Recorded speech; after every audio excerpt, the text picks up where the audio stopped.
Buat para pecinta kerajinan dari tanah liat, kalau lagi jalan ke Lombok, Nusa Tenggara Barat, jangan lupa buat main ke desa Banyumulek yang ada di Kecamatan Kediri.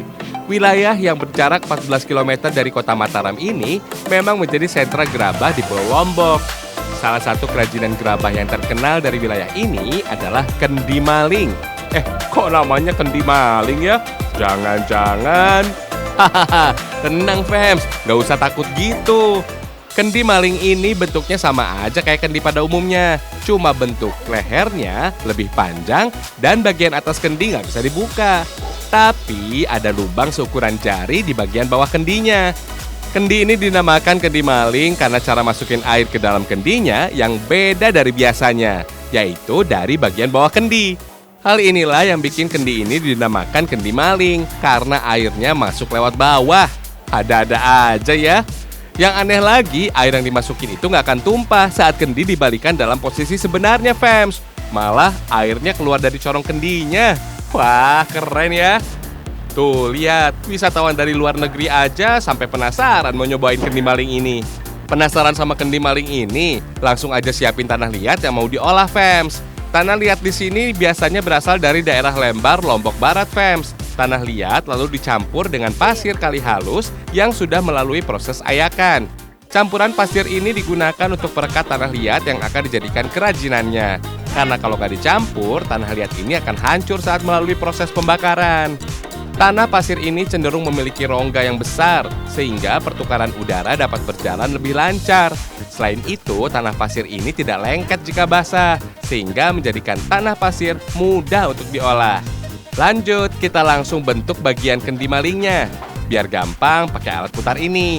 Ambil tanah liatnya sedikit demi sedikit biar bagian dinding kendi malingnya terbentuk.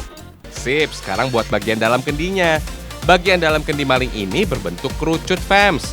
Dengan ujung kerucut berada di dalam kendinya. Jangan lupa buat lubang untuk jalan airnya nanti. Disinilah letak rahasia dari kendi maling ini. Air yang masuk dari bagian bawah kendi akan masuk melalui kerucut dan tersimpan di bagian dalam kendi. Makanya air yang udah masuk nggak akan tumpah dan cuma bisa keluar melalui corong kendinya. Keren ya? Sip, lanjut bikin bagian dinding kendinya.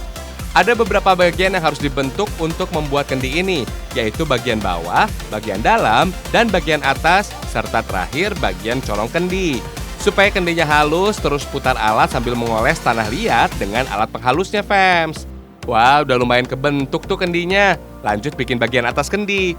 Karena airnya masuk dari bagian bawah, bagian atas ini hanya menjadi hiasan biar bentuk kendinya semakin cantik. Ini dia bagian yang paling penting. Kalau nggak ada corong, nanti susah ngeluarin air dari dalam kendinya. Hahaha.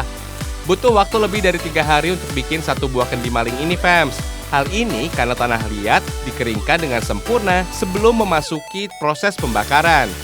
Terakhir, jangan lupa bikin lubang di bagian bawah kendinya, fams. Karena ini jalan masuknya air ke dalam kendi. Nah, udah jadi nih kendi malingnya. Sekarang waktunya pembakaran nih. Butuh waktu 1 jam sampai tanah liat ini bisa mengering dan terbentuk sempurna, fams. Bahan bakarnya juga sederhana kok. Cuma pakai jerami kering aja. Tara, udah jadi nih kendi malingnya. For your info nih, fams, minum air putih dari dalam kendi konon lebih baik untuk kesehatan loh. Tanah liat yang memiliki fungsi insulasi membuat air yang ada di dalam kendi menjadi lebih sejuk dan segar.